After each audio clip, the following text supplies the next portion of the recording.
when you're just learning and you're just starting out, take every experience and soak it all in. The opportunity is not just going to come and fall into your lap. It's the day to day, it's the things that you have to show up even when it doesn't feel comfortable, or I'm not in the mood, or I'm tired. You have to push through. Sometimes do things that you think that, oh man, this is what I would have done if I was just starting out. Well, you still got to do it. Like Yeah. you Yeah. got to bring that table and that tablecloth and sit at that table.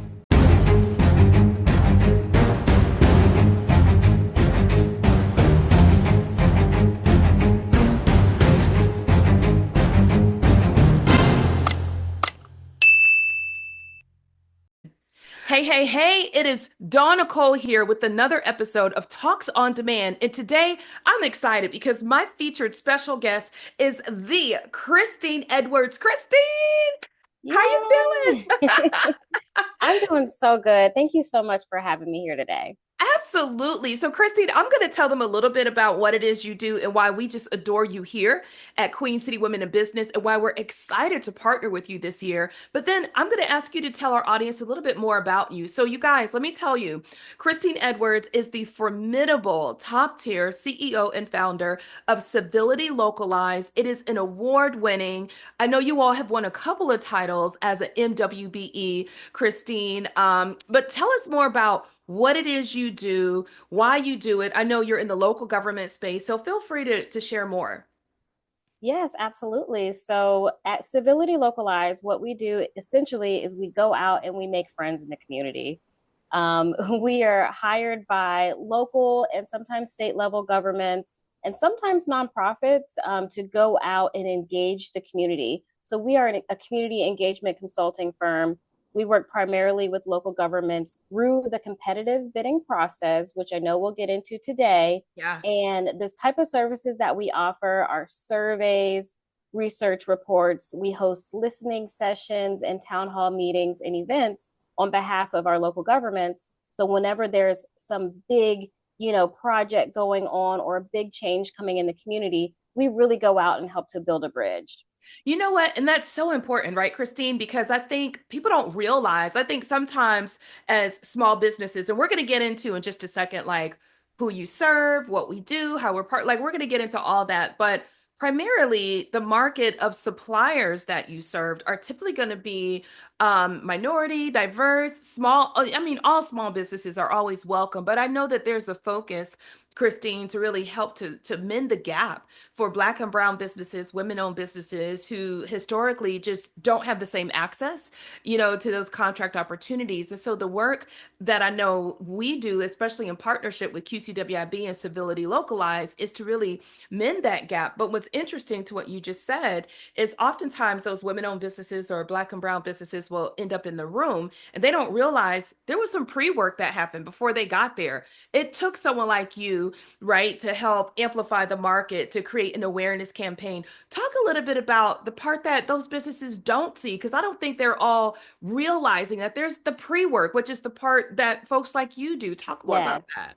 Yes, absolutely. So my philosophy, when it comes to business and when it comes to especially doing work with our local governments and our public sector, my philosophy is when we all participate, we all win. Yeah. You know, a lot of times I run into local government clients or even sometimes on the public sector side where they will say, oh, we couldn't find a vendor for this, or we Mhm. couldn't find a minority owned business or a woman owned business for this particular service. And I think it's so important that we show up so that we can show these suppliers that we are here. And the more we participate, the more we can win. Yeah. The more we'll be able to partner with one another and go after larger contracts together. Yeah. It's not just about just serving yourself. It's about thinking about who you can serve and who Yeah. you can bring along the way. I love So yeah, I mean that mindset really changed my life when I started to look not above or below, but literally like right beside me. Who are that. my peers? How Yeah. can we all work together to really make a difference? I love that. And you know what? And we're going to get into this, but in case I have not made it painfully clear here on Talks on Demand, Civility Localized is a brand new strategic partner with Queen City Women in Business. And it made sense for us to partner, Christine, because as you know, QCWIB has a budding market of women-owned small businesses nationwide and Black and Brown businesses, and all people are welcomed. And but there's really a need to lean into the government space, that local government space. It's still a big unknown, right? I think the corporate contracting piece is very romanticized, but then there's that local government that gets missed, and or people are intimidated because you Mhm. think government and you think sheriff, police department, mayor, court, right? You think those things. And so it can be, let's be honest, kind of intimidating, I think, for historically underserved communities. And so this is why it made sense for us to partner, for you to bring that awareness to our Mhm. community of women, to educate them and to help amplify that access. But before we get into how we're partnering, I've got to go back. Mhm. I just need like a glass of wine. So if there's any wine sponsors out there, we could use our glass of wine right now, even though it's yeah, or coffee or tea. Mhm. You came prepared, Christine. So here's what I want to know. I want to understand you a little bit more, Christine, because you're award winning. You showed up in a certain way where corporations wanted to utilize you. They wanted to partner with you. So tell us more about, where did you grow up? Like where were you born? Where were you raised? And how did that shape who Christine has become, like your career path? Tell me more. I'm all ears. Yes. Oh gosh, that's a big question. So I'm not going to go all the way back to the Yeah. beginning, but I will say I did not necessarily have models growing up of entrepreneurship, Yeah. but I did have models of like service. Yeah. And I come from, I was born in Virginia, born in Norfolk, Virginia, but relocated to Charlotte, and I grew up in Charlotte, North Carolina. But my dad has a military background, and he is a former Navy vet. Yeah. So, so I grew up with this kind of service minded upbringing. My mother was a nurse. She's retired recently. And so she worked as a nurse, really hardworking lady, you know what I mean? And Yeah. just she prided us on, being hardworking and going after and doing well. You know what I mean? Like I had to bring home a good report card, So I was definitely brought up in a household that prioritized service and empathy and having curiosity for other people, Yeah. and in ways that we can give back to our community. So, even though I didn't have that entrepreneurial upbringing, I had kind of a service upbringing. Yeah. And I realized that I wanted to work in the public sector when I was in college. And I had an internship at the Housing Coalition. Mm-hmm. And so I was studying sociology and African American studies. And I was thinking, maybe I'll be a social worker. Maybe that's a way that I can give back. Um, but I was thinking there's got to be more. There's got to be more. What could I do to really make a big change? And how can I, make some more money and, Yeah. Yeah. do well, All the right? things. Yeah. So I wanted to create a life, that I would enjoy and that would also be able to give back. And so I looked into some different options, and one of the housing counselors was studying for her MPA. And so Yeah. I was like, well, what's that? What's an MPA? And so an MPA is your master's for public administration. Mm-hmm. So shortly after graduating, I moved back home, and I pursued my master's of public administration at UNC Charlotte, Yeah. and that was the best decision I could have ever made, because the Yeah. network, just the sheer network alone at UNC Charlotte, helped me to get a fellowship with the city of Charlotte in the city manager's office. And so I was there under one of my favorite mayors, Mayor Anthony Fox. And, I was working for the city manager's office during a time that Charlotte was going through so many different changes. I remember that. Yeah. Yeah. Yeah. Wow. So that's kind of where my career started, just kind of being this young, curious, intern, working for the local government. And then it wasn't until later that I got that entrepreneurial bug. I love that. So, no, we're going to listen. You said so many things that I just totally want to unpack. And so, oh gosh, where to begin? So, the first thing I want to unpack is like, before I get into more about contracting, I want you to talk about something that people don't talk about often. you basically said, Dawn Nicole, in my younger journey, I was doing these things. And really, what you're saying, Christine, is that it was setting you up for this because, and that's kind of like my story. And I think it's a lot of people's story is that we tend to think we were just doing things on our path like, oh, I wasn't doing this yet, but in the roundabout way you kind of were. It was, you didn't know what you were going to become, but you were Mhm. going through the phases of becoming, right? So important, right? Mhm. Even before you knew what you would become. And we tend to think that these little things are not connected, but they end up being like your interactions with the mayor's office and the volunteer work that you probably did and how you leaned in even before you realized it was relevant. Talk to me about, I guess, how can someone who's young really start to put their name out there a little bit? Like what did the younger Christine do to really, that when you look back you say, you know what, that helped me for where I would end up? Talk about that a little bit Mhm. because we don't talk about it enough.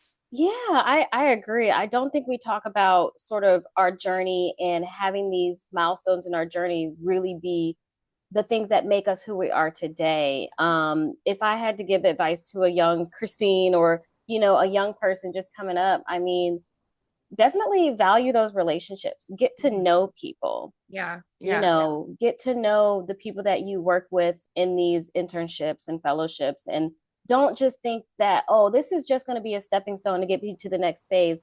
There are so many gems that you can pull and relationships that you can pull from every single step of the way. And the other thing is, this might be a little unpopular opinion, but don't burn bridges, yes, because yes, you never know yeah, when you might be right back in front of that person, or you might have to call back to that experience. I think that we get to a certain place.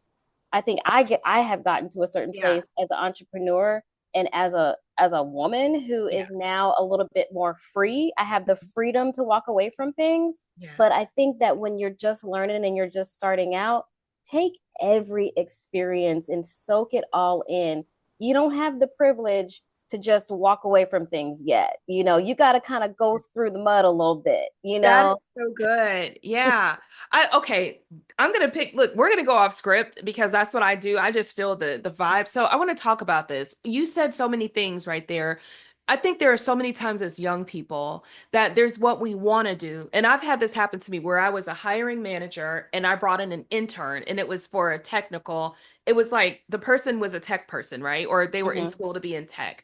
And they ended up with me. I was working at TIAA to the point, and he came in, and I think he thought he was going to do a lot of tech work, but I had Mm-hmm. him doing some marketing stuff, some data analyzation, helping me with an event. And I'm sure he was like, why the heck am I doing? Right. And I think what I want to say here is don't underestimate, right, the lesson and the value of the little things, the things that don't look like what you think Mm-hmm. you should be doing, because everything is working on you. Even when it doesn't work, the work is still working on you.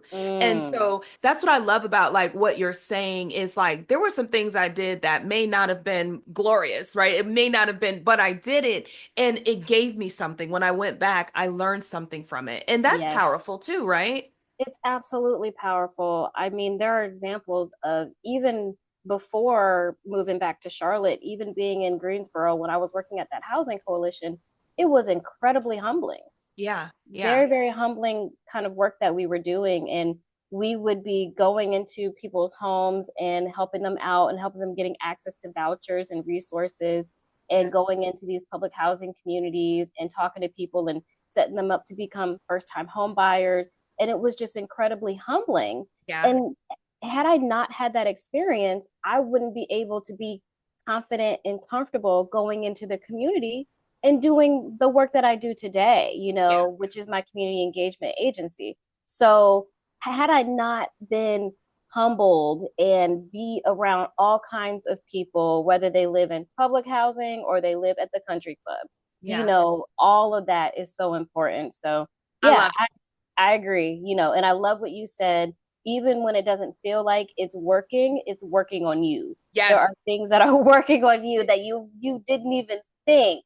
Yes, totally true. The work is always working on you, even when you think it doesn't work. So I want to talk about, okay, so you ended up in the government sector. So talk to us about how, and by the way, just I like to just say this so that it makes sense. So at QCWIB, we teach that there are at least four sectors, right, to play with. There is, the corporate sector, there is local sector, there's state sector, there's federal, right? And these are, and when I say local government, state government, federal, and you could even argue there's city and county inside of the local, right? So there's a lot of Hmm. opportunities for women and small businesses to tap into. But so Christine, how did you end up saying it's government for me? Like, what Right. was your first government contract, and what gave you the clues that you needed to stay there? This was the right space for you. Talk to us about that.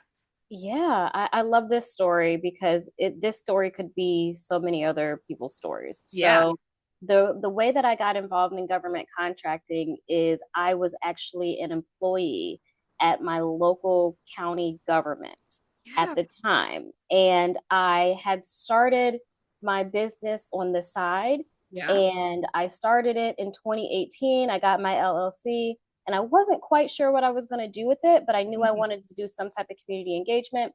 So I got the LLC in 2018. At the time, again, I was working full time for the county government. And then when I got my first certification in 2019, Mhm. that is when I got a call from an outside firm that said, "Hey, Christine, we want to partner with you because you live in Charlotte. We want to partner with you on a City of Charlotte. I think it was the water department on their strategic plan." Yeah. And Yeah. so I started to realize that there was an opportunity here. Yeah. And as long as it was a different funding source, like a different bucket of money and different funding, then it wouldn't be a conflict. Yeah. So while I was working for the county, I actually had a contract with the city.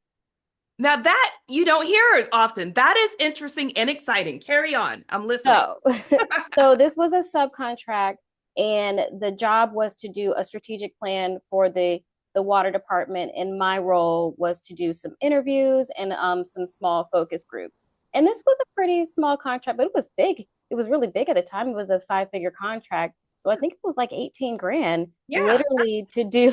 That's big for your first, like, I'll take it. Yeah. Oh, 100%, 100%. So, it was a given. I was like, yes, of course I will do this. And so then not even less than 6 months later, I had another similar contract. It was the city of Charlotte, another subcontract to do community outreach work for a local park.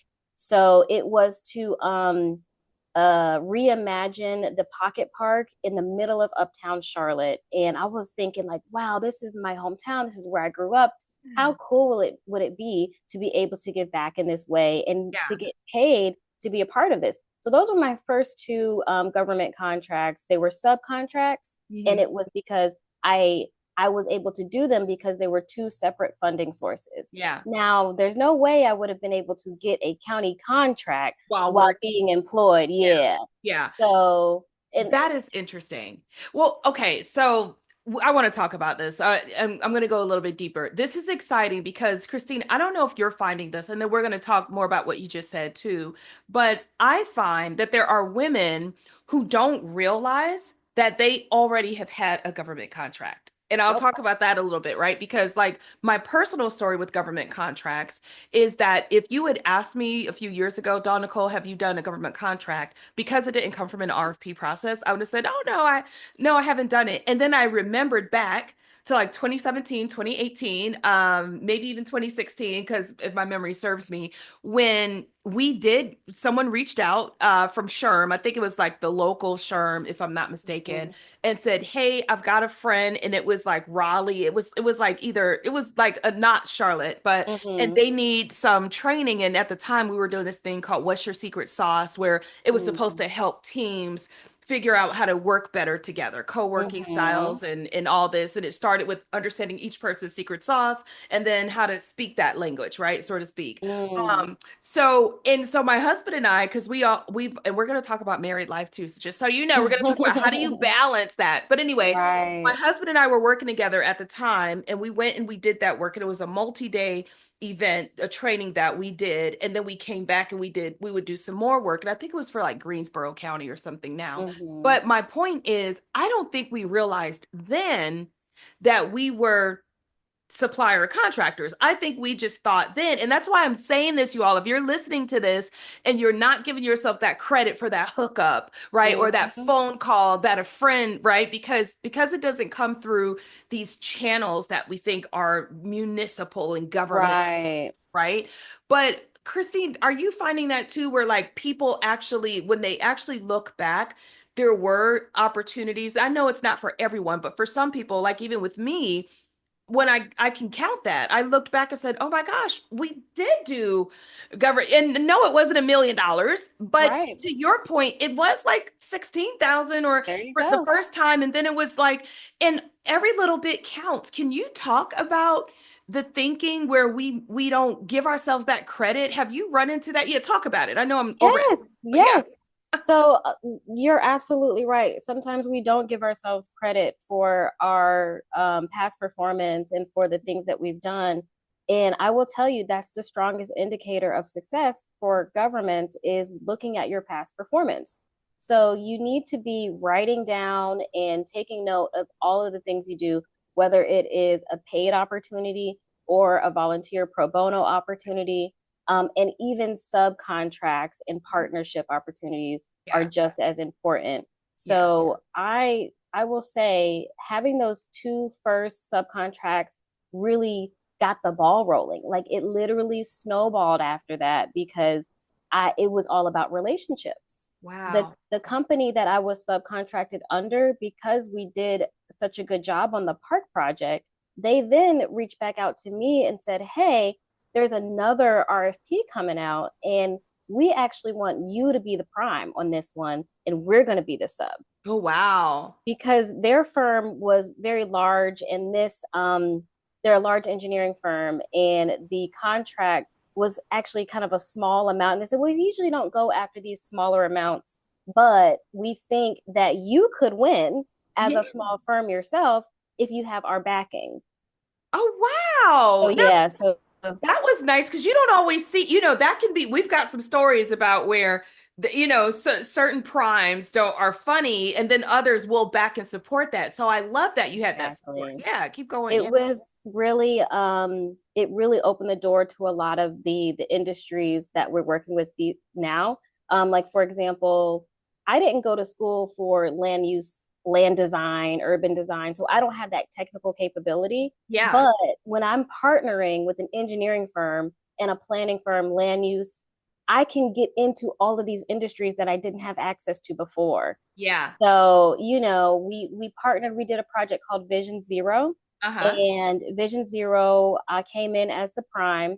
It was with the Charlotte Department of Transportation. Again, I don't have a transportation background, but I'm Yeah. partnering with an engineering firm. They did a lot of the technical writing and the technical planning, and I was responsible for the community engagement strategy. Dawn, this was our first six-figure contract. Oh my gosh. And so this was, Hello. Did y'all hear thank you. that? It I'm was, sorry. and having that relationship I think was so important, and it was scary. It was Yeah. very scary, and I the certain things that I was signaling to our partner at that firm signaled the fact that I was ready.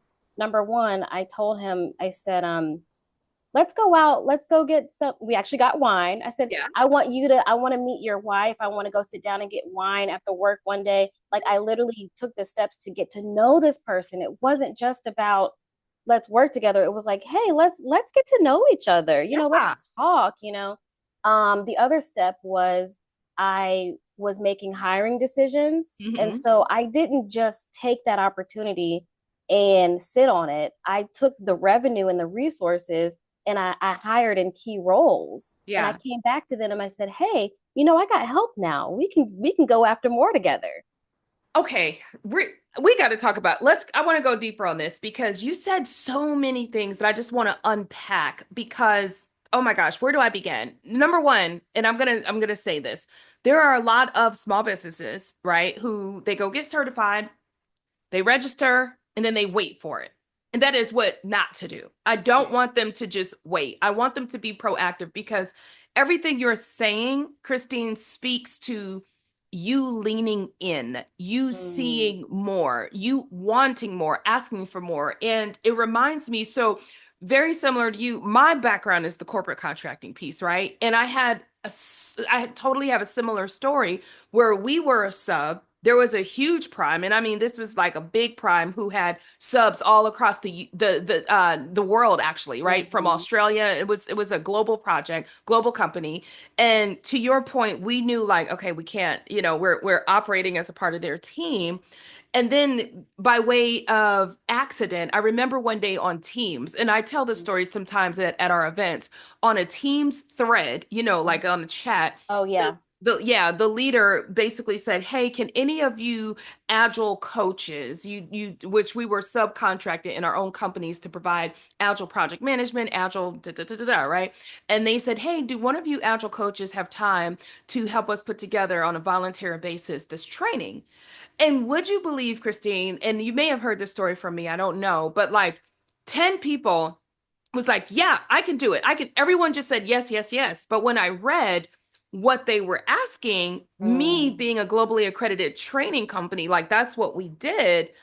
I knew, I was like, something's not right. We're already on this paid contract as subcontractors, right? right. They're asking something that's out of scope, basically, right? And they're basically they're trying to get something for free, right? Let's just be honest. Mm, And seven companies, fellow peer subcontracting companies, said, yes, I'll do it.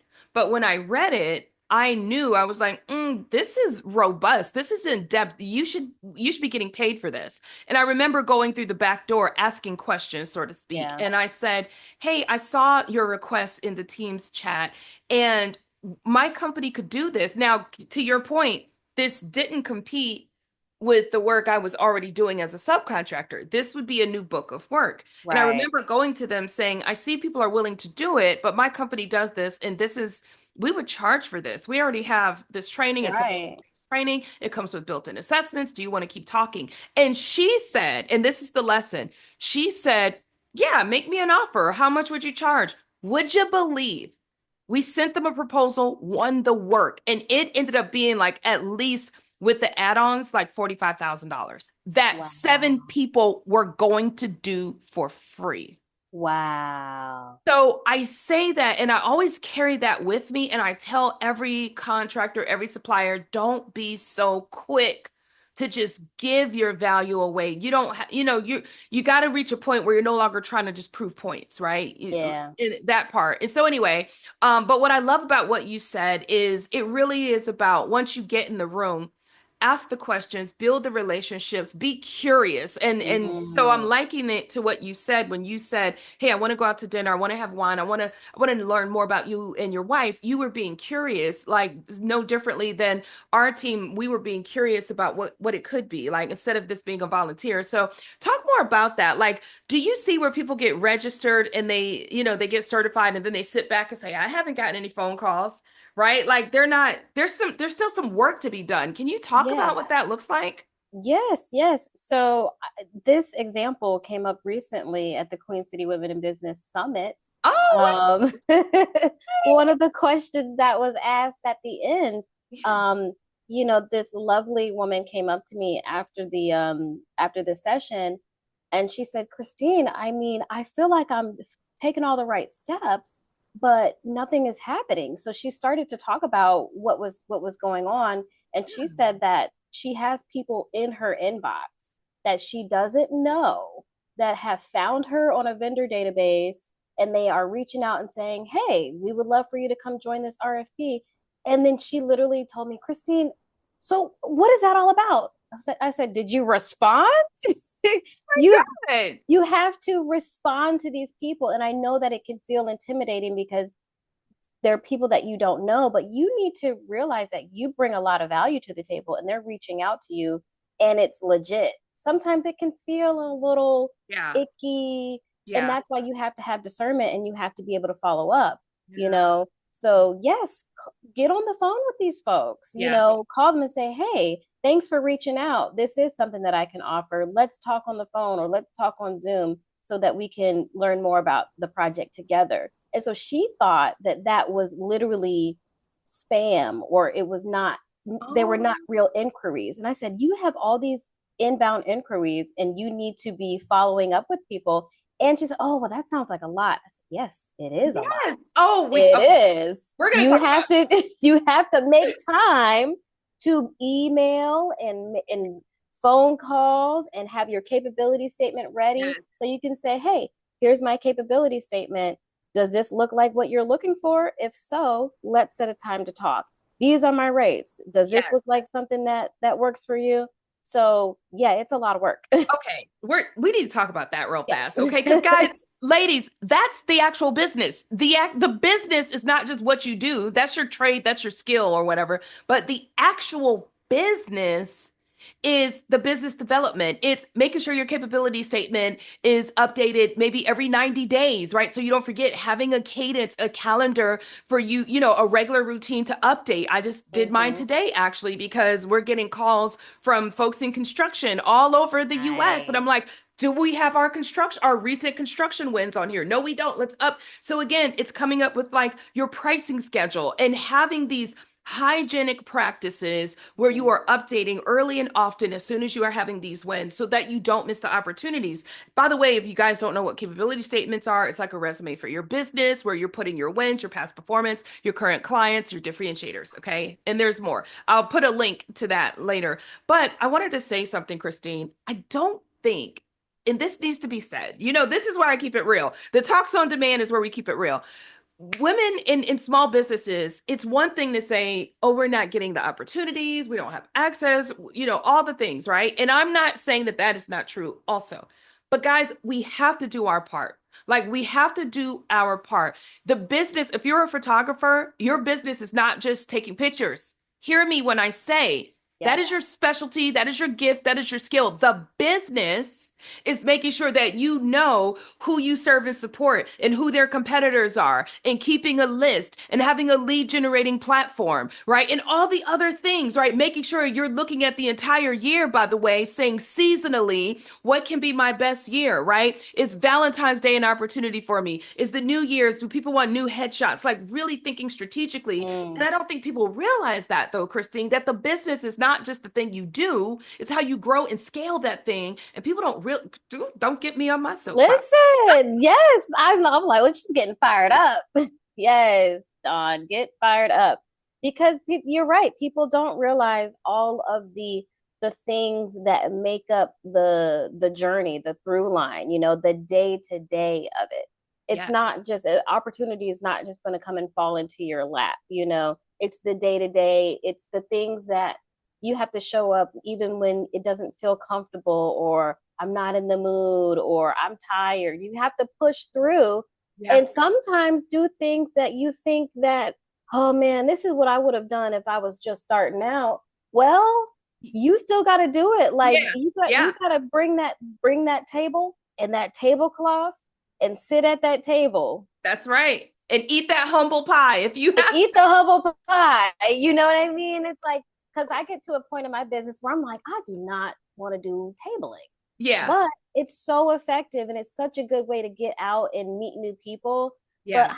I'm gonna be real. I don't like sitting at Yeah. because it's like, oh, somebody else could do this, Yeah. but nobody else is gonna talk about civility localized Like and you. represent my thing like me. Yeah. And Yeah. people like to meet me. You know Yeah. what I mean? Just like they like to meet Dawn Nicole. You Yeah. know, so that stuff is important, and you got to eat a little bit of humble pie. You do. I love that you said this. Okay, so we could go. There's so many places I want to go. I'm going to talk more about the government contracting piece, and then I want to talk about work-life balance. And I'm going to share my work-life balance secrets because in my case, Christine, I'm a woman who's full-time entrepreneur, obviously, and then I have a husband who has his own business down the hall.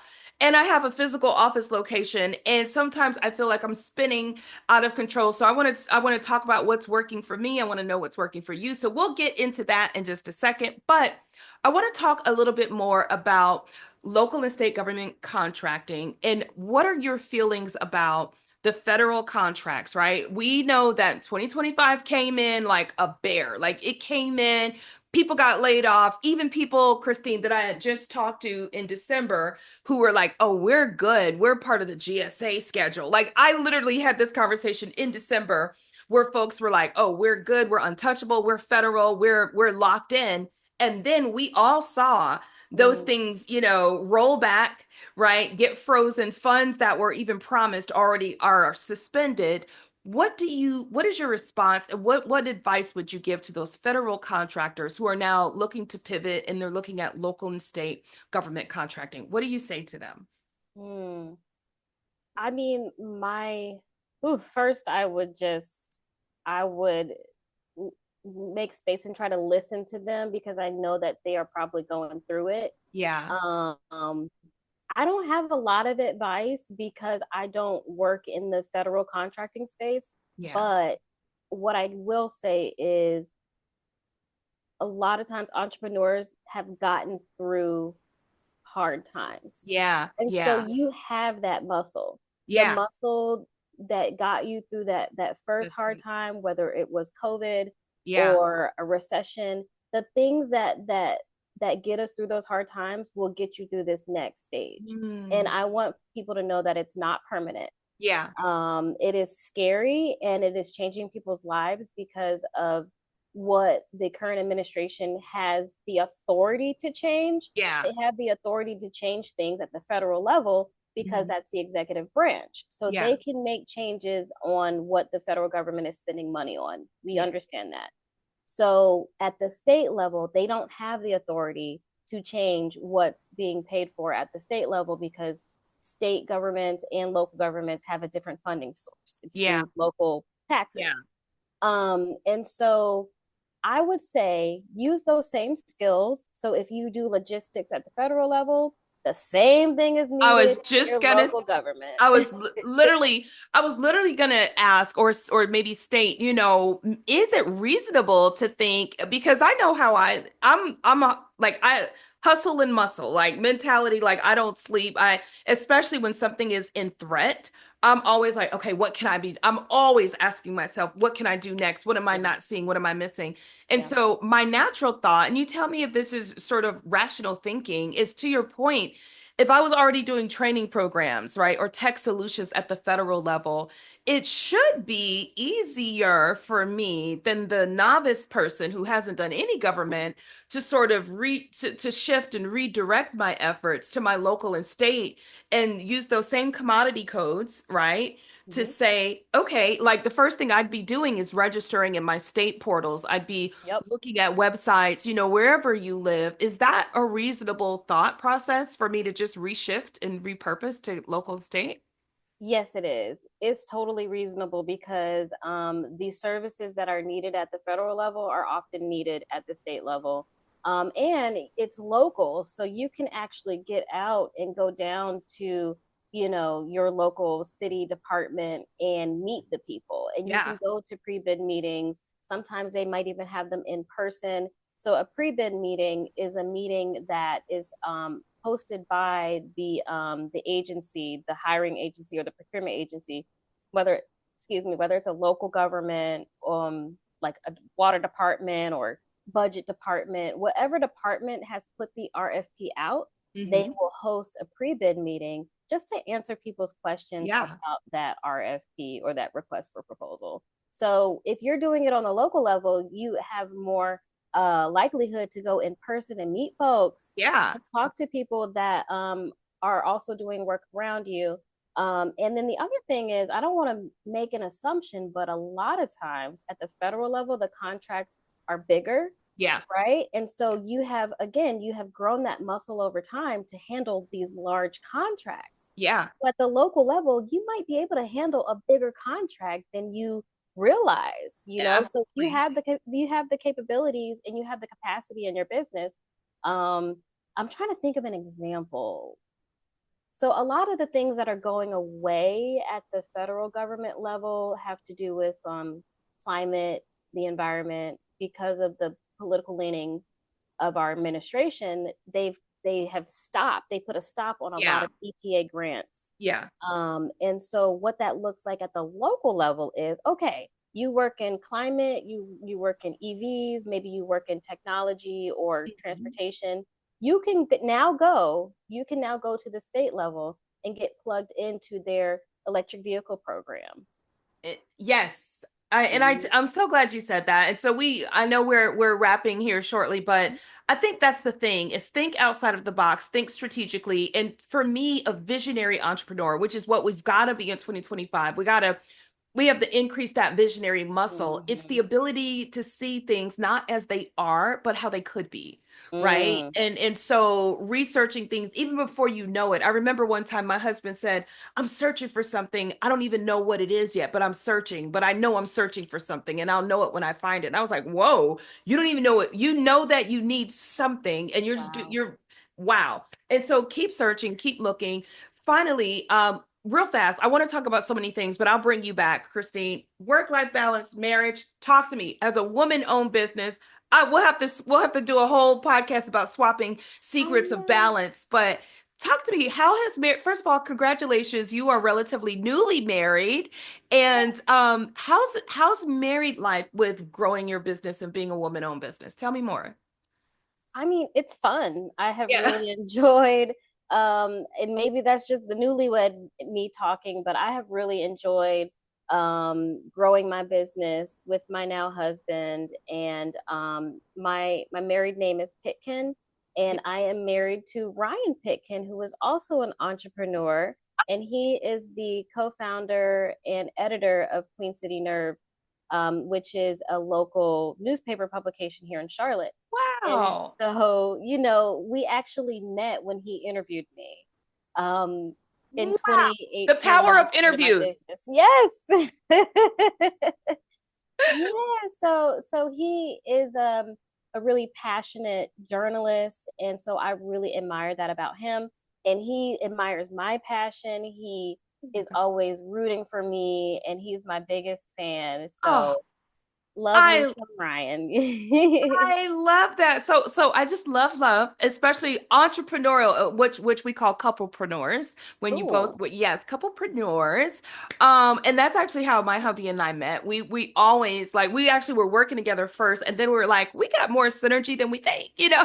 And so, Yeah. no, awesome. Well, our secret, I'll share this, and then because people ask me all the time, Dawn Nicole, you're everywhere, and they don't realize that everything I do is calculated, it's strategically time box. I'm not ever anywhere without intention. I'll say that, right? Um Love it. but you know what? We've been doing this for years. I don't start my morning without we have this coffee thing that we both love coffee. We sit down before we give the rest of the world ourselves. We have coffee together and we do this coffee bump.